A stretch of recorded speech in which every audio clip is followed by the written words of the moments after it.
je reviens vers Cellefrouin, coupe à travers la forêt jusqu'à la route du Temple. Entre les arbres, le tonnerre gronde déjà.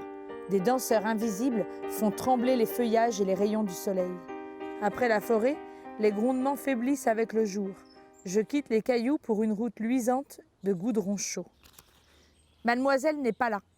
Le château est désert, j'en suis sûre.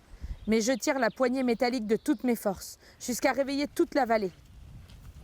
Des orties et des hommes, c'est l'histoire de Paola Pigani, l'auteur, et de sa jeunesse dans un village de Charente qui s'appelle Cellefrouin.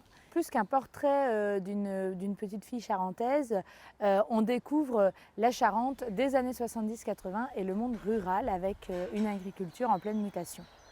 Paola Pigani, dans ce troisième roman, raconte donc sa famille, qui est une famille d'immigrés. Certes, elle est italienne, ils arrivent en plus de Belgique, mais pourtant ils sont d'ici, ils sont profondément ancrés et qu'ils soient italiens, qu'ils mangent la polenta, bah oui, on le ressent, mais en même temps, ils sont du terroir et ils sont de l'agriculture, et peu importe de quelle nationalité on est. Au-delà d'une vie d'une Charentaise, ce roman autobiographique nous apporte une vision d'un temps. En 1976, Paola Pigani l'évoque dans son roman, il y a eu une grande sécheresse sur toute la France et l'agriculture peine.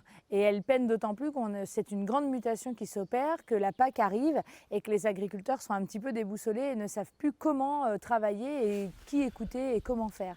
Et donc on voit effectivement des fermes qui se vident, des agriculteurs qui changent de métier, mais finalement c'est une agriculture qui est encore la nôtre aujourd'hui. Quand on vient d'une famille d'agriculteurs comme moi, eh ben, je ressens exactement les mêmes sensations aujourd'hui.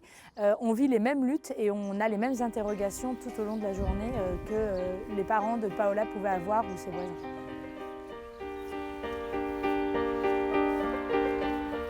Ce qui est beau quand on lit Paola Pigani, et ça se retrouve dans ces trois romans, c'est qu'elle a une écriture qui est extrêmement poétique. Elle a une poésie dans la manière d'ordonner ses mots, dans la manière d'illustrer ses propos, que tout de suite on est emporté avec elle et on voyage complètement et on prend plaisir à déguster ce livre.